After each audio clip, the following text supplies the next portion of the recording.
मजहब ने सिखाता आपस में बैर रखना, हिंदी है हम वतन के हिंदुस्तान, हमारा हिंदू मुस्लिम सिख ईसाई आपस में है भाई भाई। जी हाँ, ये कविताएं आज की नहीं है, बहुत पहले की हैं और देखा ये जा रहा है कि इन पंक्तियों को बहुत सोच समझ कर लिखा जाता है, इन शब्दों को बहुत सोच समझ कर लिखा जाता है, लेकिन शायद ये शब्द आज गुम होते चले जा रहे हैं। इन शब्दों के मायने आज कुछ रह नहीं गए हैं, क्योंकि आज हमारे भारत देश में जिस तरीके से दो धर्म, दो समुदायों के बीच में एक लंबी खाई खींचने की कोशिश की जा रही है, इसका आखिरकार क्या मतलब है? जी हाँ, हिंसा की आड़ में तमाम राजनीतिक पार्टी के नेता अपनी अपनी रोटियां तो सेक लेंगे, लेकिन हालात बद से बदतर हो जाएंगे, क्योंकि राजनीतिक पार्टी के नेताओं को केवल और केवल चाहिए होती है सत्ता।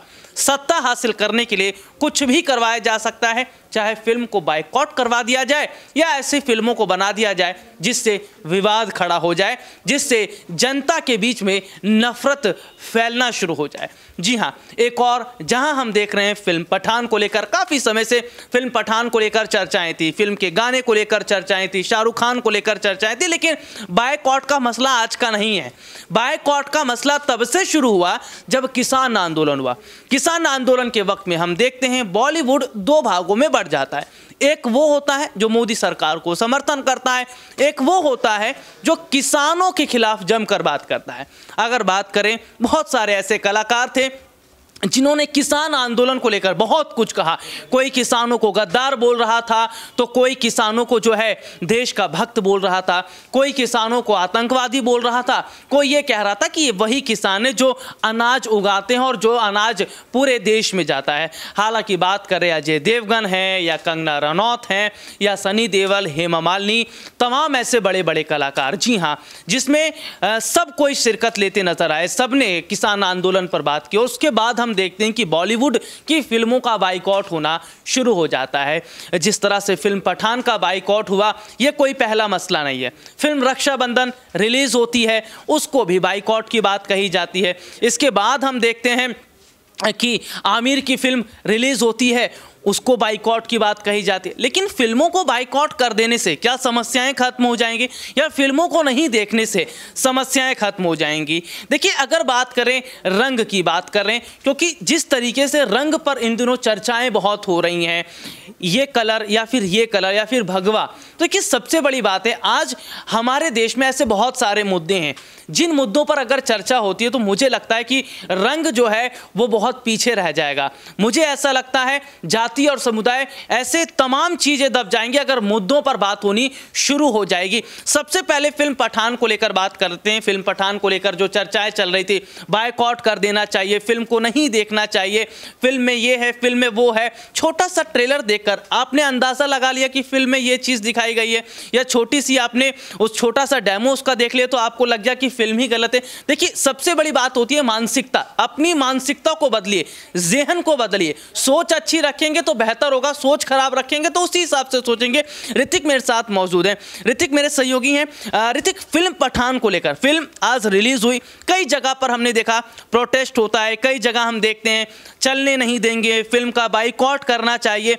फिल्म का बाइकॉट कर देने से समस्याएं खत्म हो जाएंगी। और फिर ये कहा जा रहा है कि भाई शाहरुख खान की फिल्म का जो गाना है वो गाना अश्लील है। भाई ऐसे गाने तो बहुत सारे बने हैं, भोजपुरी में बहुत ऐसे गाने बनते रहे, तब आपको अश्लीलता नजर नहीं आती है, तब आपको चीजें नजर नहीं आती हैं। लेकिन आज हम देखते हैं कि तमाम चीजों को देखने के बाद आपको बहुत सारी चीजों का ज्ञान देना शुरू कर देते हैं। तो कौन है ये लोग जो इस तरह की बातें करते हैं और कहां से आते हैं ये लोग? यही लोग हैं अंधभक्त। अंधभक्त की परिभाषा लगातार हम लोग कहते रहते हैं कि अंधभक्त की परिभाषा क्या होती है।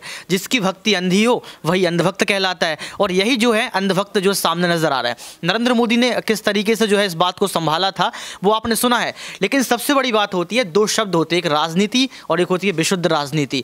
राजनीति राजनेता करते हैं, विशुद्ध राजनीति वो राजनेता करते हैं जो लगातार सोते रहते हैं, जिनको सिर्फ सुर्खियों में आना होता है, जिनको सिर्फ सुर्खियां बटोरनी होती हैं। वही नेता जो है विशुद्ध राजनीति की दास्तान में फंस जाते हैं, और वही नेता कहीं ना कहीं लोकतांत्रिक मूल्यों का हनन करते हैं। आज मूवी पर और कलर पर जो है लगातार चर्चाएं चल रही हैं। आपने अभी जिस तरीके से प्रस्तावना रखी और आपने जो कविता पढ़ी वो शानदार कविता है, और कहीं ना कहीं हम ये कहते हैं कि हिंदू मुस्लिम हम भाई भाई हैं। लेकिन आज कहीं ना कहीं ये देखा जा रहा है राजनीति के अंदर कि हिंदू अलग है, मुस्लिम अलग है, सिख अलग है, ईसाई अलग है, और इसी की राजनीति लगातार चलती रहती नजर आ रही है। आप ये देखिए, भगवा कलर किसको खरीद लिया है? हम लोग कहते हैं कि रंगों के बाजार में हम आज़ाद रहना चाहते हैं, हम रंगों की दुनिया में जीकर खुलकर जीना चाहते हैं, इस तरीके की हम बात करते हैं कि हर किसी की ज़िंदगी में जो है रंग बिरंगी होनी चाहिए। तो वही देखा जाए तो भगवा कलर ऐसा लगता है जैसे भगवा कलर मतलब है बीजेपी। ऐसा लगता है कि भगवा कलर आपने मुंह से निकाला तो आपको सिर्फ और सिर्फ बीजेपी पार्टी नज़र आएगी। वहीं आज देखा जाए तो जय श्री राम अगर आप बोलते हैं तो जय श्री राम बोलने के बाद ऐसा लगता है जैसे सिर्फ और सिर्फ बीजेपी पार्टी का ही ये नारा हो, जबकि भगवान श्री राम हम सभी के हैं, हम सभी लोग बोल सकते हैं। लेकिन आप देख रहे हैं किस तरीके से आज भगवा कलर को, एक कलर को राजनीति में तब्दील कर दिया गया। मैं कहता हूं कि इनको एक सेंसर बोर्ड खोल देना चाहिए। उस सेंसर बोर्ड में ये तय करना चाहिए कि आखिर हम लोग किस कलर पर जो है ज़िंदगी गुजार रहे हैं। आज ये भगवा कलर पर राजनीति कर रहे हैं, कल समाजवादी पार्टी लाल कलर पर राजनीति करने लगेगी, आने वाले समय में जो है अरविंद केजरीवाल येलो कलर पर राजनीति करने लगेंगी, मायावती ब्लू कलर पर राजनीति करने लगेंगी। मतलब अगर कलर का बंटवारा ऐसे आपको करना है तो आप बता दीजिए, जनता उसी तरफ से काम करेगी। फिर हम लोग कपड़े पहनना छोड़ देंगे, क्यों? क्योंकि हम लगेगा कि भगवा कलर उतारना पड़ेगा, जूते पहनना छोड़ देंगे, क्यों? कलर की राजनीति है। तो मैं बताना चाहता हूं कि आज मतलब देश में हो क्या रहा है। आप महंगाई का मुद्दा लेकर नहीं आते, आप जमीनी स्तर का कोई मुद्दा लेकर नहीं आते, आप क्या लेके आते? भगवा कलर। भगवा कलर, भगवा कलर आपको कहां दिखता है? अगर मैं बीजेपी की बात कर लूं तो बीजेपी पार्टी का भगवा कलर कहां है? कमल किस कलर का होता है? उनका चुनाव चिन्ह है। मोदी किस कलर के? मोदी किस कलर के हैं? बताइए। तो आप भगवा कलर पर राजनीति क्यों कर रहे हैं? ऋतिक, मेरे 2 सवाल और रहेंगे, लेकिन मैं थोड़ी सी बात यहाँ रखना चाहूंगा। कांग्रेस पार्टी के पूर्व अध्यक्ष राहुल गांधी क्या कहते हैं? राहुल गांधी कहते हैं नफरत के इस बाजार में हम प्यार घोलने आए। देखिए, सबसे बड़ी बात क्या है, लोगों ने मानसिकता बना ली है। लोगों का कहना कि अक्षय कुमार की फिल्म है, बाइकआउट कर दो, शाहरुख की फिल्म है, बाइकआउट कर दो, आमिर है, बाइकआउट कर दो, अजय देवगन है, बाइकआउट कर दो। भाई, बाइकआउट का मतलब आप समझिए क्या हो रहा है। देखिए, सबसे बड़ी बात क्या है कि आज के वक्त में हम क्या देख रहे हैं कि लोग जो है फिल्मों को देखना नहीं चाहते। देखने से ज्यादा क्या है, लेकिन लोगों ने यह धारणा बना ली है कि अगर हम बाइकआउट कर देंगे तो फिल्म चलेगी नहीं। यह सबसे बड़ी बात है। ये जो बाइकआउट गैंग शुरू हुई है ना, ये बाइकआउट गैंग जो है ये ना सिर्फ एक दीमक है, जिस तरह से आप देखेंगे लकड़ियों में छोटे छोटे दीमक लग जाते हैं और अंदर ही अंदर से खोखला कर देती हैं। तो ये जो खोखलेपंथी की बात है, ये बहुत ज्यादा एक देश के लिए, समाज के लिए बहुत ज़्यादा गलत है। और इस तरह की जो जहर की भावनाएं लोगों में पैदा हो रही हैं, ये भी ठीक नहीं है। 26 जनवरी यानी कि गणतंत्र दिवस, हमारे देश को आज़ाद हुए काफ़ी वक्त हो चुके हैं। आज का वक्त टेक्नोलॉजी का ज़माना है। आज हम साइंस के क्षेत्र में जी रहे हैं, लेकिन लोगों की धारणा कुछ ऐसी है कि बाइकआउट से उनका पीछा नहीं छूट रहा है। एक छोटा सा सवाल ऋतिक मेरा रहेगा, फिल्म को बाइकआउट कर देने से क्या समस्याएं खत्म हो जाएंगी? और अगर बाइकआउट से समस्याएं खत्म नहीं होंगी तो कैसे समस्याएं खत्म होंगी? जब मुद्दों पर बात होगी तब। बिल्कुल बिल्कुल। कंगना रनौत की कोई मूवी बॉयकॉट नहीं की जाएगी, तमाम और जो है उसको बॉयकॉट नहीं किया जाएगा। और सबसे बड़ी बात निकल कर ये आ रही है कि जब आमिर खान आएंगे, सलमान खान आएंगे, शाहरुख खान आएंगे, तमाम खान जब आ जाएंगे तो कहीं ना कहीं मिर्ची लगने लगती है कि अब खान साहब आ गए हैं तो इनकी तो बॉयकॉट करना चाहिए। पी की मूवी बॉयकॉट कर दी, सच्चाई दिखाई, लेकिन बॉयकॉट। उसके बाद आमिर खान की तमाम मूवी को बॉयकॉट किया गया। लाल सिंह चड्ढा अभी बिल्कुल नई मूवी थी जो, उसको कर दिया गया। तो कहीं ना कहीं हमें ये समझना चाहिए कि ये एक मनोरंजन का विषय है। व्यक्ति दिन भर काम करता है, थक जाता है, फिल्म देखता है, कोई लोग गाने सुनते हैं, कई सारे गेम खेलते हैं, तो ये मनोरंजन का विषय है। अगर आप मनोरंजन के विषय पे भी कहीं ना कहीं राजनीति करते हैं तो कहीं ना कहीं फिर तो आप तो तानाशाही कर रहे हैं। फिर तो आप अपनी परिभाषा लिख लीजिए कि बीजेपी मतलब तानाशाही। बीजेपी मतलब तानाशाही। ये भारत है, भारत एक लोकतांत्रिक देश है। शुरू से हमने देखा है लोगों को बोलने की आज़ादी, खाने की आज़ादी, पहनने की आज़ादी, चलने की आज़ादी। आप किसी की आज़ादी को छीन नहीं सकते क्योंकि आपको अधिकार नहीं दिया। भारत में संविधान है, भारत में कानून है, संविधान और कानून के हिसाब से काम होता है। हमारे साथ हमारे सहयोगी बने हुए हैं और बहुत बहुत स्वागत है। सबसे पहले तो आपका कपिल, मैं अगर बात करूँ तो फिल्में मैंने भी बहुत देखी हैं। मैंने शाहरुख खान की फिल्म देखी है, चाहे DDLJ की बात कर ले या दिल वाले दुल्हनिया ले जाएंगे, और से तमाम फिल्में की अगर हम बात करें, शाहरुख खान की फिल्म फिर भी दिल है हिंदुस्तानी, उस वक्त तो बाइकआउट नहीं होता था। सलमान खान उस वक्त भी फिल्में बनाते थे, 90s के वक्त में भी फिल्में होती थी।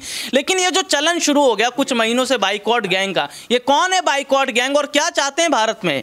देखिए, जिस तरीके से फिल्मों का अगर बॉयकॉट रंगों के आधार पर किया जाएगा तो कहीं ना कहीं गलत होगा, क्योंकि इस तरह की अगर आप जिस तरीके से कहा गया कि आपत्तिजनक उसमें दृश्य अश्लील हैं, तो ऐसी फिल्में जो है वो 80s 90s के के टाइम से भी बनती हुई आ रही हैं, तो उस समय भी विरोध होना चाहिए था अगर अभी की बात चल रही है। हालांकि वो टाइम अलग था, ये टाइम अलग था, टेक्नोलॉजी ज़्यादा है, सोशल मीडिया पर ज़बरदस्ती से जो है ट्रेंडिंग चला दिए जाते हैं। ट्विटर की अगर बात करी जाए वहाँ पर ट्रेंडिंग होने लगता है, तो कहीं ना कहीं ये अगर मीडिया की बात करी जाए, जिस तरीके से फिल्में बन रही हैं वो एक ख़राब बात है। अगर आपको नहीं देखनी है तो आप मत देखिए, लेकिन अगर इस तरीके से विरोध होगा तो कहीं ना कहीं जो फिल्मों में लोग काम करते हैं, या फिर अगर बैकडोर की बात करी जाए तो बैक स्टेज बहुत सारे लोग उसमें अलग अलग तरह के काम करते हैं, उनका जीवन कैसे चलेगा? आपने तो बस ट्विटर पर जाकर एक ट्वीट टाइप कर दिया, उससे लाखों करोड़ों रुपए का भी नुकसान होता है, तो ये कहीं ना कहीं गलत है। ये कहीं ना कहीं गलत है। देखिए, कहावत कही जाती है, एक छोटी सी मछली, जो गंदी मछली होती है ना, वो पूरे तालाब को गंदा कर देती है। क्योंकि सोच अगर आपकी गलत है तो आप पूरे माहौल को गंदा कर सकते हैं। ये बहुत बड़ी सच्चाई है। तो बाइकॉट जो गैंग कुछ महीनों से शुरू हुई है, जिन्होंने धारणाएं बना ली है लोगों के प्रति अपने मन में, शायद ये जहर है, और ये जहर जितना फैलेगा उतना देश को नुकसान होगा। क्योंकि ये देश वो देश है जिसे कृषि प्रधान कहा जाता है। ये देश वो देश है जो जवानों का देश है। यहाँ हमने सुभाष चंद्र बोस को मेहनत करते देखा, हमने भगत सिंह को आज़ादी के लिए लड़ते देखा, हमने महात्मा गांधी को भी देखा, लेकिन बाइकॉट गैंग जैसी गैंग हमने नहीं देखा। ये भारत है, इसे नफरत का बाजार ना बनाया जाए, क्योंकि ये लोकतंत्र है। यहाँ अमन, शांति और चैन पहले भी था और आज भी रहना चाहिए। क्या लगता है आप लोगों को कि बाइकॉट गैंग क्या वाकई देश में नफरत घोलने का काम कर रही है? बाइकॉट गैंग का एजेंडा कुछ और है? आप लोग कमेंट करके जरूर बता सकते हैं। फिलहाल आज के लिए इतना ही, आपसे दोबारा मुलाकात होगी, तब तक के लिए इजाजत दीजिए। नमस्कार।